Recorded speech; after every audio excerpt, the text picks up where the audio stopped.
Now let's stay in arts and culture, but switch gears a little bit. Now the month of May is seeing the return of some popular performances here in this country. And our Yim Yoonhee, of course, joins us live for a look at some of them. Good afternoon to you, Yoonhee. Good afternoon. So we're seeing the return of these performances that were really well received when they debuted last year.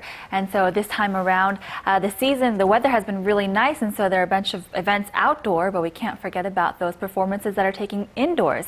So let's take a look at a couple of stages and what they're showing this time around. Draped in black, these performers tell the tragic tale of a story that destroyed the lives of millions.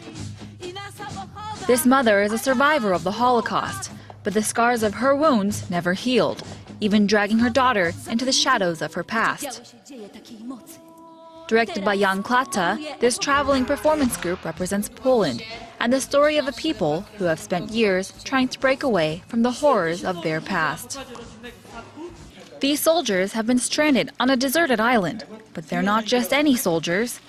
Set during the Korean War, the soldiers are from both North and South Korea, and they must learn to cooperate in order to survive. But then a goddess forms, one who represents the epitome of their desires.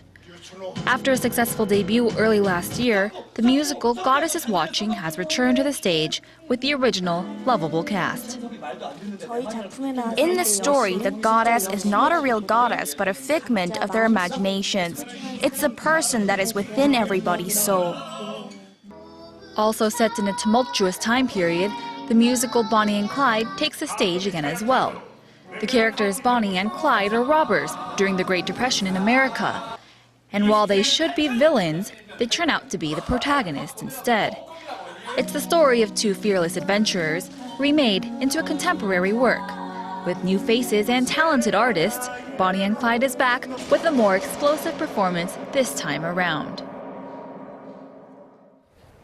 You know, the first performance about the Holocaust, of course, we as Koreans and those of us here in Asia, we cannot but see really a striking resemblance to our history as well. Right, so many people actually have made this comparison from the Holocaust to the Japanese military's sexual enslavement of the Korean women during the World War. And so, this comparison is not exactly the same, but it is something that people, like the Holocaust, they try to sweep under the rugs or forget about, but they can't seem to escape it. And similarly here in Korea, it's something that we do not want to hide, we do want to address, and it is part of our past. Right. Not only ours, but, so many Asian women who are in Asia, of different nationalities. Now, there are other performances here in Korea that deal with this so-called comfort women, of course, a euphemism for sex slaves, and many artists are trying to use the tool of art to spread the awareness of this issue.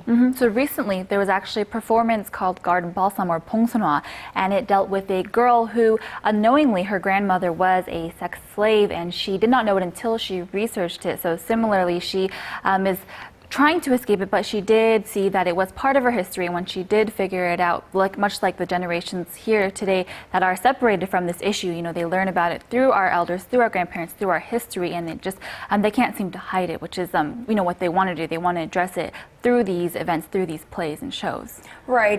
There was a time about a decade ago, maybe, that the victims of this Japanese sexual enslavement, who are still alive, of course, dwindling in numbers, they had not wanted this kind of attention. They had not wanted or too ashamed to, bring out their past. But now I think they're beginning to realize that through these kinds of art performances and whatnot, this is something that needs to be told all across the globe so that history never repeats itself in such a manner. Exactly right. So this play actually debuted last year, and I was there for the debut, and they actually invited the former comfort women or the sex slaves to the initial opening debut performance.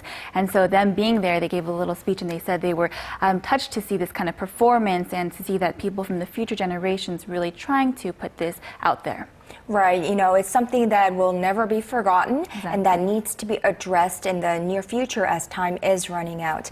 All right, Yoonhee, thank you so much for that report, and we look forward to seeing you tomorrow. My pleasure. See you then.